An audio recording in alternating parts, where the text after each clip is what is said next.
President Trump has been criticized for referring to violence on many sides in Charlottesville, VA, but not calling out white nationalists. During his remarks Saturday in Bedminster, NJ Jim Watson FPGT images updated August 13 at 10:50 a.m.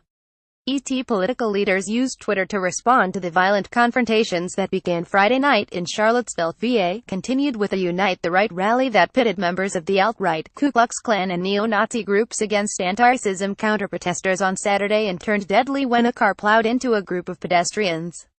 Republican officials, from the president to members of the House and Senate, went online to speak out against bigotry and violence. But President Trump came under criticism from some members of his own party for not speaking out forcefully enough. While the president remained silent on the white nationalist march across the University of Virginia campus Friday night, he reacted to the street brawls, fistfights and attacks with homemade pepper spray the next day in a broadly worded tweet Saturday afternoon. "There is no place for this kind of violence in America," Trump said. "Let's come together as one. We all must be united. Condemn all that hate stands for. There is no place for this kind of violence in America. Let's come together as one." Donald J. Trump at Real Donald Trump. August 12, 2017. A White House spokesperson has defended the president's statement. The president said very strongly in his statement yesterday that he condemns all forms of violence, bigotry and hatred, and of course that includes white supremacists, KKK, neo-Nazi and all extremist groups. He called for national unity and bringing all Americans together. Others weighing in included Vice President Pence, who is heading Sunday on a 6-day trip through Central and South America. "U.S. is greatest when we join together, oppose those seeking to divide us." Charlottesville, Pence tweeted. The first official statement on Charlottesville came out of the East Wing of the White House, however. First Lady Melania Trump tweeted nearly an hour before the president or vice president on Saturday, "Let's communicate what hate in our hearts. No good comes from violence."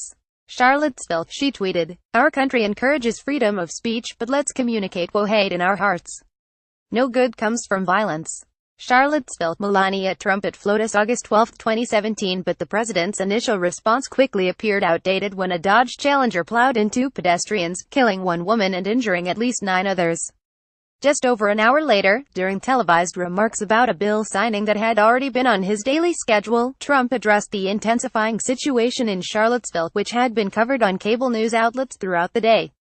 But he did not specifically address the vehicular attack. And he did not condemn the white nationalist and white supremacist groups that had arrived to protest the city's decision to remove a statue of Robert E. Lee, a hero of the Confederacy, and the president did not call out any of those groups by name.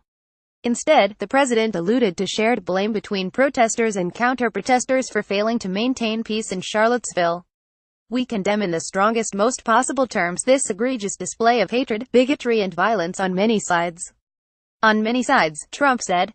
As the afternoon progressed, some members of his own party began to call out the president for his generic remarks and criticize him for not calling the vehicular attack a terrorist attack, like those that have occurred in recent years in European cities. "Mr. President, we must call evil by its name," Sen. Cory Gardner, Arcolo, tweeted. "These were white supremacists and this was domestic terrorism." Gardner's sentiments were echoed in tweets by Sen. Chuck Grassley, Iowa. Sen. Marco Rubio, our FLA. Sen. Orrin Hatch, Ruta. Sen. Tim Scott, RSC, and House Speaker Paul Ryan, RWIs. "What white nationalists are doing in Charlottesville is homegrown terrorism that can't be tolerated anymore. That's what any extremist does." Chuck Grassley at Chuck Grassley. August 12, 2017. Late Saturday, Sen. Ted Cruz, R. Texas, specifically called on the Justice Department to immediately investigate and prosecute this grotesque act of domestic terrorism. Later on Saturday night, Attorney General Jeff Sessions issued a statement on the opening of a federal investigation into the day's incident in Charlottesville, VA. The statement said in part the Richmond FBI Field Office, the Civil Rights Division, and the U.S. Attorney's Office for the Western District of Virginia have opened a civil rights investigation into the circumstances of the deadly vehicular incident that occurred earlier Saturday morning. The FBI will collect all available facts and evidence, and as this is an ongoing investigation, we are not able to comment further at this time. Prominent Democrats also used Twitter to comment on the racially charged events and their deadly outcomes.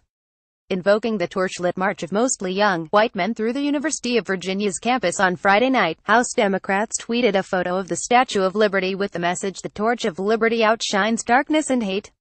One-time Trump rival Hillary Clinton unleashed a tweet storm Saturday almost immediately after Trump's televised remarks ended. "Now is the time for leaders to be strong in their words, deliberate in their actions," Clinton said, adding, "We will not step backward. If this is not who we are as Americans, let's prove it." Riffing on Trump's controversial many sides comment, former Vice President Joe Biden had a simple message: there is only one side, Charlottesville. Finally, former President Barack Obama weighed in Saturday evening, as the events of the day appeared to have calmed down both in Charlottesville and online.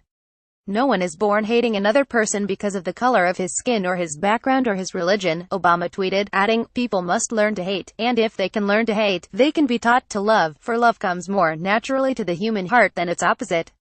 Nelson Mandela at Barack Obama at Barack Obama August 13, 2017. Obama attributed the quote, which he had posted for his more than 90 million followers, to Nelson Mandela. It is from the South African leader's 1994 autobiography Long Walk to Freedom.